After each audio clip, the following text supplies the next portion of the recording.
Hey everybody, and welcome to this lesson for your 1202 A Plus Core 2 1202 exam. That's a mouthful. Today we're going to be going through exam objective 1.10. You're almost at the end of exam objective 1 overall, which is super exciting. 2 more videos and then you are there. In this video, I'm going to tell you everything you need to know about this exam objective, and then I'm going to give you some practice questions at the end to see how you are tracking, just like usual. So let's get straight into it. I don't want to waste your time. Before we do though, real quick, if you're new here, my name is Matt and I help people pass their A Plus Core 1 and Core 2 exams. That's kind of like my whole purpose in life at the moment. So if you want that to be you, stick with me. Let's get to the first dot point. We're going to be having a look at different system requirements for applications and the basics on that. So, system requirements. What is that referring to? System requirements. Pretty intuitive, pretty self-explanatory at the onset, right? It's particular requirements that our system is going to have to meet in order to run particular applications. It could be that our system needs to have a certain amount of RAM. It could be that our system needs to have a certain amount of something, right? Whatever it is, it has to meet that particular requirement in order to run the application. So let's look at the specifics of what we need to know for our exam relating to that. All right. So the minimum hardware and software resources that you need to know about for your exam are, number one, 32-bit versus 64-bit architecture. Before we get into this specifically, basically what this is think of 32-bit architecture as having a lot less of an ability to run particular programs. It has less data. It can process less data at once. So 32-bit, we're thinking of it like this old computer. It can run some older applications, but in the modern era, most operating systems operate as 64-bit operating systems, or as we say, on a 64-bit architecture, which is why when we're looking at this laptop, there's a good chance this is running on a 64-bit architecture. Breaking this down into regular person speak, and really all you need to know is 32-bit can use a lot less data at once, but when we upgrade it to 64-bit, 32 times 2 is 64. We doubled the amount of data that system can process at once. So 32-bit is older and slower. 64-bit is newer and modern and faster. So what does this particularly mean? 32-bit applications can run on 64-bit systems. So if you have an application that runs on this old computer, you can run that on a modern 64-bit computer. However, it doesn't work the other way around. You can't run a 64-bit application on a 32-bit device, okay, architecture, because this does not have the capacity to do the amount of processing required for that application. Generally, your 32-bit applications are limited to 4 gigabytes of RAM. All right, you're not going to be able to get more than 4 gigabytes of RAM. Even if your particular operating system is generally capable of more, if you're running a 32-bit version of it, you're going to be capped at 4 gigabytes. That's going to be important to know. That might ring some bells from the 1201. Now, 64-bit, it's newer, it's modern, it can process more data more quickly. What does this actually mean? It cannot run on 32-bit systems. I covered that already. So applications from a 64-bit modern computer cannot run on an older 32-bit architecture. It can access way more RAM. So whatever your operating system is actually capable of, your 64-bit application has the full capacity and ability to access that full potential of RAM. And of course, if you can process more data at once, you're going to have greater performance. That's pretty self-explanatory. It's the modern standard. It is the modern one. So 64-bit applications can significantly address more RAM, which offers better performance for memory-intensive tasks. If you're going to be doing video editing, large database operations, and high-end gaming, or really accessing any modern application that is made in the modern age, you're going to be using a 64-bit architecture for your operating system. All right, and breaking it down, fundamentally what you need to know is this exam objective is about your hardware and software requirements. So you're going to need to check that your application, if it is 64-bit, are you also running a 64-bit system architecture for that particular system? All right. If you are running a 32-bit, it is not going to be compatible, and you're going to not be able to run that without first having a 64-bit architecture. Okay, that's fundamentally what you need to know. 32-bit is older, 64-bit is newer. That's it. Yeah. Okay. Now you need to know about graphics card requirements. A quick distinction here.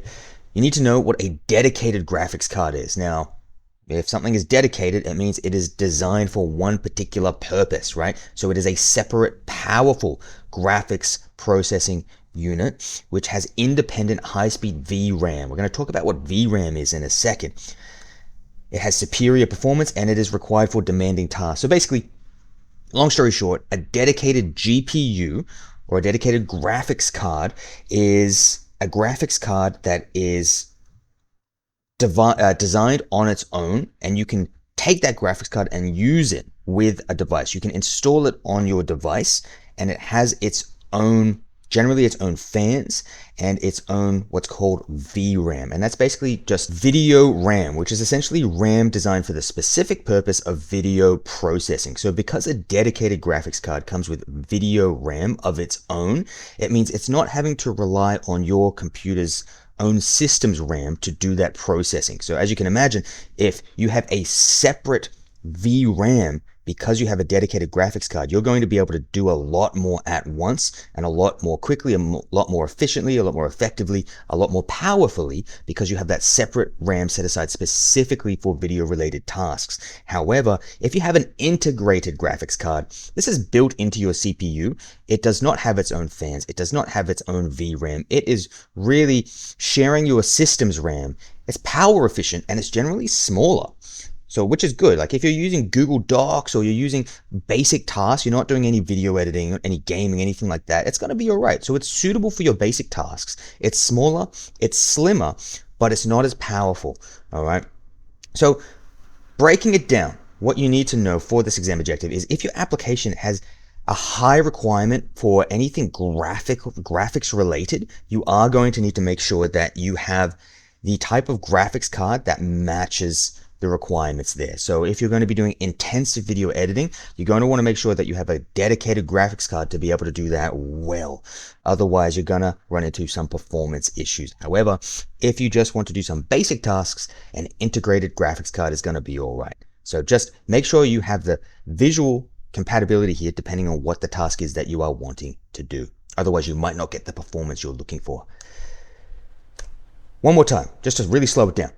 Dedicated graphics card is separate, designed for the specific purpose of doing video related tasks, and you can install that on your machine if your machine allows you to do so, providing better performance, etc. An integrated graphics card is slimmer, smaller, less bulky, but also capable of not as good of performance. So if you have a portable device you want to take from all over the place and you don't have to do graphical related tasks, integrated graphics card would be okay for you. So just be able to make that decision there.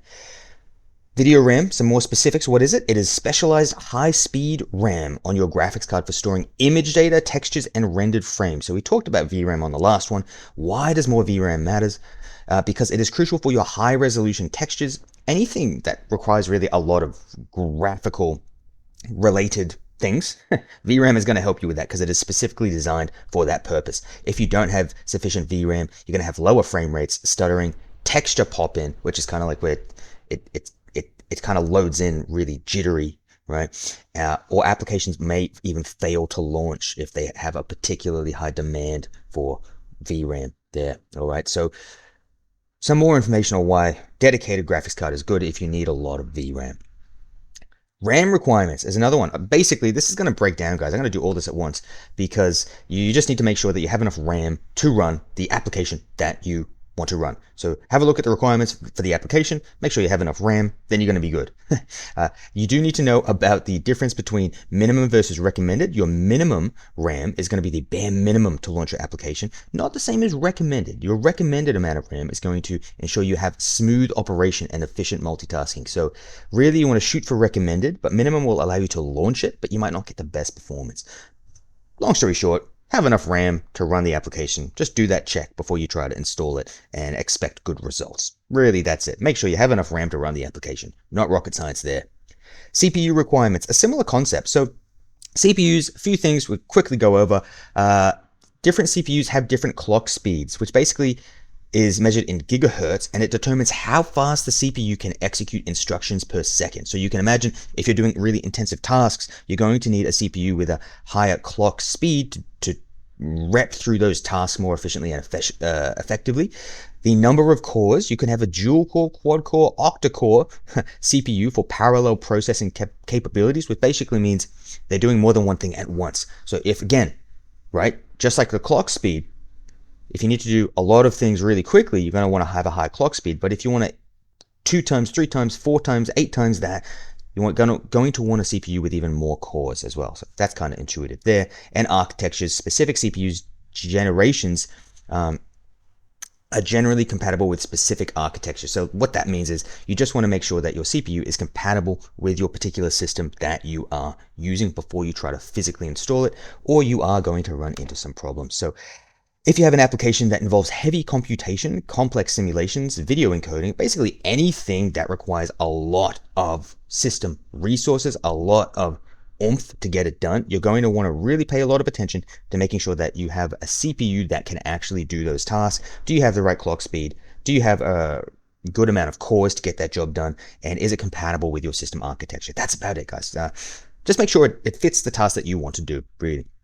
Now, external hardware tokens, this is basically like if you have your computer, you might have a USB stick or a different token that you have to physically have on you and sometimes plug into your device in order to use a piece of software or to authenticate. So what that means is, right, some reasons why you might use this is software licensing. So maybe you're using a particular program, but your program won't actually open unless you plug your physical hardware token into your device, because then your program is going to register, oh, okay, this person has the hardware token plugged in, which means they do have the licensing to actually use this software, and then it will open for you. Copy protection as well, right? Making sure, oh, this person does have permission for this particular application here. And multi-factor authentication. You could have to put in a PIN and then also have your hardware token on you. And it could be that your hardware token has to be plugged into your device after you put your PIN in order to authenticate, because that's going to say, hey, he knows his PIN and he also has that physical device that only he should have. So because he has both of those, it's got to be him, right? So common uses, some professional level or professional grade software might require that hardware token in order to use the software. Engineering simulation tools, same thing. You might need it to use the software. And high-end digital audio workstations, right? Anything that requires professional grade devices, you might need it in order to use the software. So truly, all you need to know about this is sometimes in order to authenticate or show that you have permission to use a program, you might need an external hardware token that you plug in order to show that you have those permissions or you are who you say you are. That's it. Just know what it is and be able to identify that in the description of a question. Next thing is storage requirements. This is another pretty intuitive thing. If you do not have enough storage, you will not be able to install the program that requires that amount of storage. So if you want to install a program file, data file, patches, or update, and you don't have enough storage space, it's not going to work. Video games and professional software often require hundreds of gigabytes, so they need a lot of space. So if you don't have that space, you're not going to be able to install and use them. And of course, there's other impacts we need to consider, hence the little turtle over here to the right, because an SSD is recommended for faster loading times when compared to hard disk drives. So we should know by now from the Core 1, SSDs load a lot faster than HDDs. So an HDD is kind of like this turtle over here with this old computer on top, whereas an SSD is like a super fast rabbit. Don't know why I'm using animals, but you get what I'm trying to say. Just know you need to have enough space, and SSDs are faster than HDDs. So make sure the storage that you have fits the demands for what you're trying to achieve or accomplish. If you don't have enough storage space, it can prevent your installations and updates. So important for your exam too, actually. In your question, you might get a question that says like, hey, this person is trying to do an update, but it keeps stopping for some reason. What is a likely reason for this to be happening? And sometimes the answer may be there is not enough storage space, because if you don't have enough storage space, those updates may not be able to successfully take place. All right, so that is something worth really remembering there. Okay, now we're into operating system compatibility. Basically, you can read all of this, but I'm going to just go ahead and skip forward to the plain English, make sure your application is able to run on the operating system that you want to use. All right. So for example, you might want to make sure that you have the correct Windows version for your operating system, for your application that you want to use. You may want to make sure that you have the correct Mac version. You might want to make sure that you have the correct Linux version, and those versions have the right specifications, like it's a 64-bit, not a 32-bit OS, etc., in order to run the application that you want to run. So make sure your OS supports the application before trying to install it. It's essentially what it boils down to. Don't think much harder than that. That's really what you need to know. Now, distribution methods overview. So we've got these operating systems. How do we actually distribute them to different devices? So software and operating systems are delivered through various distribution methods. There's a bunch of different ways we can distribute these. Each has different characteristics. These methods determine how software reaches your computer, ranging from traditional physical copies to more modern methods such as digital downloads and large-scale deployments. So a quick overview of what I am about to talk to you about. You have physical media. That's your stuff that we used to use, right? CDs, DVDs, USB drives, installing the OS that way. You can also do a digital download where you download it from the internet and install it that way. Or you can do an image deployment, which is a pre-configured system image. You make a copy of an existing OS and you just kind of install that image, that direct copy, directly onto another computer. So we'll go on to that. We'll go through these one by one. The first is physical media versus mountable ISO file. We need to know about these. This is a specific dot point for your exam objective. Downloadable packages encompass both tangible media and virtual disk images, reflecting the evolution of software distribution. Okay, plain English. Basically, what we're saying is there's two different ways here that we can install an OS. The first is physical media, which is your traditional distribution. So you insert a physical CD, a physical DVD, a physical USB drive, for example, right? It's a physical thing that contains the operating system that you are inserting onto your device and installing it that way. It requires the physical insertion for installation, and it was once the primary method, but now it's a lot less common because we have the internet and devices that don't necessarily have DVD slots anymore where you can actually run those DVDs or CDs. So the other thing you need to know about is mountable ISO file. This is essentially an exact digital copy of an optical disc. So we've taken what is on the physical media, made an exact copy of it, and we virtually mount it on that system in order to install that OS. So it is treated as a physical disk by the system. As far as the system is concerned, there is a physical disk inserted, but it's actually a digital ISO file that is mountable. So this is ideal for OS distribution. So Linux, Windows, etc. You're distributing your operating systems, and large software suites as well can be installed this way. So it's not just for OS, it's for anything that you need to really install, I suppose. This mountable ISO file enables installation from hard drives, VMs, or bootable USBs without burning to disk. All right, so you don't necessarily need a disk anymore. You can just put a file and install through that file. You don't need to have a physical media in order to do this. Before we move on, long story short, guys, for your exam, you might get a question that says, Bob has a physical DVD that he is trying to insert into his device in order to install a particular program or in order to install an operating system. Which of the following options best describes the distribution method being used in this scenario? In which case, you might say physical media because he's using a physical DVD or CD. However, if the question said, Jesse is using a digital mountable file for convenience in order to install a program or operating system, in that case, the answer would be a mountable ISO file. All right, so just be able to identify, right? And so long as you understand broadly what I just talked about, you should be able to make that identification for your exam. We do have this wonderful thing called the internet, and you can simply download a package over the internet. So this would be a method that involves software distributed as individual executable files or compressed archives directly through internet download. So basically, you're downloading a package over the internet in whatever specific way, whether it's .exe, .dmg, depending on your operating system, right? Or zip, and you're installing it on your system that way. So the process is you would download from a website or app store or software repository and then run an installer or extract the contents if we're talking about a zip.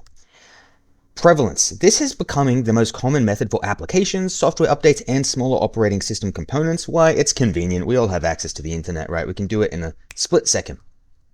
The benefits are it offers significant flexibility and quick access to software, but it does place responsibility on the user to manage the download, execute the installation, and optionally verify file integrity for security. So you do have that responsibility on your hands. However, the convenience makes it one of the most prevalent methods of doing it today. So just understand, so far, guys, we've talked about, if you go back, you've got physical media. You can insert a DVD or CD.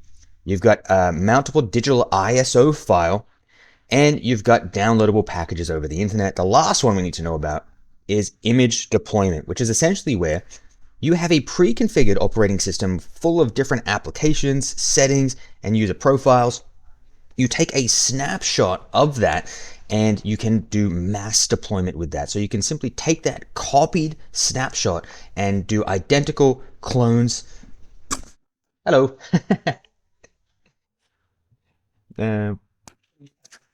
Something like that, yeah. So you can take that snapshot and copy that over to one other computer, two other computers, three other computers, maybe 10 other computers, and have an identical image, right? It's kind of like, it's called an image because you take a photo, right? If you take a photo of something and you scan that and copy it and take it somewhere else, you can't necessarily tell what the first photo was. It's an exact copy. So in the same way, an image deployment is an exact copy of one pre-configured operating system full of different applications that you can just copy, and then I can install it on this one, and this one, and this one, and this one, and they'll all be identically the same. Why is that good? Well, if you're in an enterprise or corporate environment, you can make sure all of your systems are set up the same way, which is of course going to be good if you want to have some level of consistency there. Now, the last thing we need to know about here is impact considerations. So impact considerations, right? Everything you do is going to impact your business in some way, shape, or form. What you need to understand for your exam is the fact that you're going to need to think about how that's going to impact the business before making that change. And you're also going to need to have an idea of what category of impact that it is going to have. So there's four you need to know about. There's device impact, which is it going to impact the hardware performance and compatibility effects of that device particularly? There's network impact. How is it going to impact the bandwidth and traffic over the network?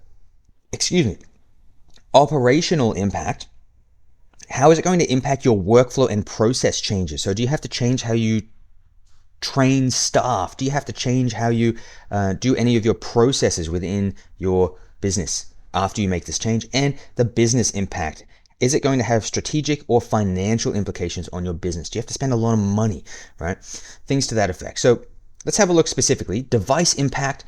You're going to want to do a hardware compatibility check, make sure it's compatible, make sure that it's not going to significantly degrade any performance, make sure that your power consumption isn't going to increase so much that you're not happy with it, and make sure that there are no driver conflicts, because if there are and you install something, it could cause some havoc because some things might not work as they used to.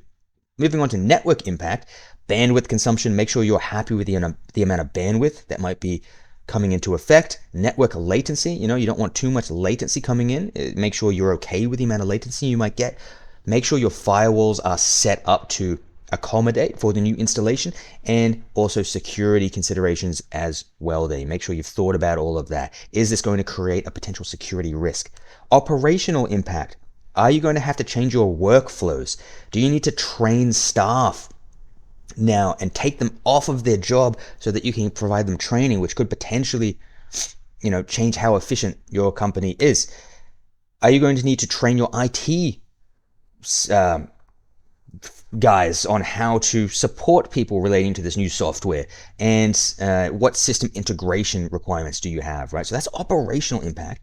Business impact, the cost of acquisition, ongoing operational expenses, revenue generation potential, and compliance requirements. So basically, is this going to make or lose us money? Are we okay with that? And are we still going to be compliant with our business requirements? Now, with that being said, guys, overall, just think about how it's going to impact your business before you make a change. and be able to say, hey, this seems like a device-specific impact, a network impact, operational impact, or business impact. By just having a broad understanding of these dot points here, you should be all right.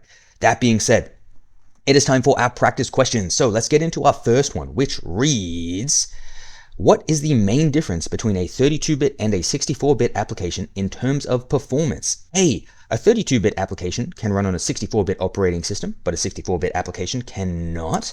B, a 64-bit application is limited to using a maximum of 4 gigabytes of RAM. C, a 64-bit application can access significantly more RAM. D, a 32-bit application requires a dedicated graphics card to run. Your answer is coming in 3, in 2. I'm going to take a sip of my coffee. Let's get it. Your answer is C.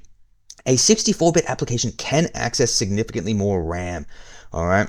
So we know from the beginning of this presentation, we talked about how 32-bit application can't use that much RAM. It's actually capped at 4 gigabytes, right? No matter how much your OS is capable of running, if you've got a 32-bit version, you can only use 4 gigabytes. But a 64-bit application can take full advantage of the possibilities that your operating system has to offer. Read through the other options here, but we're going to go ahead and make a move on to the next question. The question reads, what hardware component provides video random access memory, or VRAM, and why is it important for graphics-intensive tasks? A, the CPU provides VRAM to accelerate general computing tasks. B, the motherboard's chipset provides VRAM for system-wide memory management. C, the RAM provides VRAM and it's used for storing all application data. Or D, the GPU provides VRAM which stores graphical data and prevents performance bottlenecks. One sip of my coffee and then we're getting to the answer. All right, your answer is D, the GPU provides VRAM, which stores graphical data and prevents performance bottlenecks. So we talked about how a dedicated graphics card, otherwise known as a GPU, graphical processing unit, is going to provide visual RAM, right? Video RAM, specific for those video-related tasks. And when it says it's preventing performance bottlenecks, what that means is if you don't have VRAM, you are going to have to do those video-intensive tasks, and they're going to have to be relying on your system's default RAM, taking up additional system resources, which could create something called a bottleneck in your performance, which basically means, right, performance is going well, but then because you have to use a lot of resources, it bottlenecks, and now you're kind of getting stuck like bumper-to-bumper traffic when the motorway goes from 5 lanes to 2 lanes. There's a bottleneck there, right? So your GPU provides VRAM. A dedicated graphics card provides VRAM, which is important for those graphical tasks. Next question reads, to deploy a standardized, pre-configured version of an operating system and its applications to hundreds of corporate computers, which distribution method would be the most efficient? A, using physical media for each computer. B, providing a downloadable package for each user to install manually. C, distributing a mountable ISO file for a virtual installation. Or D, using an image deployment. One sip of my coffee, and we're going to answer. Pause your video if you need more time. Here we go.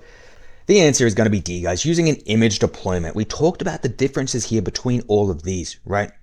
We talked about physical media, distributing a mountable ISO file, and providing downloadable package. And we talked about how an image deployment is where you take a snapshot of a pre-configured OS with all of its applications, and you can quickly install that to a million devices if you want to, okay? In a corporate or enterprise setting where you want everything to be the same, an image deployment is going to be what you want to do. Physical media would be if you're like one person and you have a CD and you want to use that, great. Sorry, a DVD and you want to use that, no worries. Downloadable package, it's all right, but every individual person with every individual laptop would have to download and install that, not very time efficient. And a mountable ISO file, same thing. They'd all have to manually install it. The only one where you can automate this and push it out to all company devices is an image deployment. All right, next question reads, a company is introducing a new enterprise resource planning system. Which impact consideration would address the need for extensive user training and the potential for a temporary disruption to existing workflows? A, device, B, network, C, operation, or D, business? Coffee sip, and then your answer. Pause the video if you need more time. Here we go. It is C, operation. So again, we talked about how you're going to need to Identify roughly what category this might fit into. Operation is where you're thinking about how is this going to impact my workflows on a day-to-day basis. Am I going to have to train more people? In this case, they were saying they need to include extensive user training. That's going to impact the operation, the workflow, all right? Device would have been something specifically related to hardware of a device. Network would have been relating to the bandwidth or latency impacts, and business would have been money related, right? So hopefully we went all right with that. That is actually the last question here. So thank you so much for tuning in, guys. If you enjoyed this video, if you enjoyed what you get out of this video, then you might like my learning guide, right? This is helping people pass. I'm going to give you a quick rundown on the learning guide. Basically, I've broken it down into each individual exam objective. So here I've got exam objective 1 and 2. You can come in, you can click up here and you can jump to whichever specific exam objective you are interested in. Let's say I wanted to go to 1.10 and I just wanted to revisit distribution methods. I could come here, I'm going to get notes on distribution methods. Once I've read those notes, I can continue scrolling, or I can come up and go here, jump down to active recall questions, which will give me a wide variety of open-ended questions designed to really guide me through what I need to know for that particular topic. I've got the answers to those questions, and then I've got what everyone loves, multiple choice questions, right? Specifically related to that point with those examples of those answers there. And once you've done that for all of the content for exam objective 1, 2, 3, 4, and 5, absolutely 5. Yes, I was just confused between 1201 and 1202 because 1202 only has 4, but 1201 has 5. Once you've done that, you can come over to my full-length practice exams, right? With performance-based questions, 2 performance-based questions per exam, and then 90 multiple choice questions all the way through, randomized this time, so you're going to have a harder time, right? And then you can give those a go. If that sounds good to you, I've also got like videos and all of that, but that's roughly most of the value proposition there. I do walk you through how to study effectively, things like that. But if that interests you, you can head over to the link in the description or the pinned comment below, journeytocyber.com/1202. Sorry, yeah, 1202. And you can grab your 1202 learning guide. Hopefully you enjoyed this video, guys. If you don't want to get that, then I'm going to keep putting out this free course, so no stress, no worries. This is just if you want to like hyperspeed your progress. So with that being said, I hope you enjoy the rest of your day, and I can't wait to see you in the next exam objective. See you then. Bye, guys.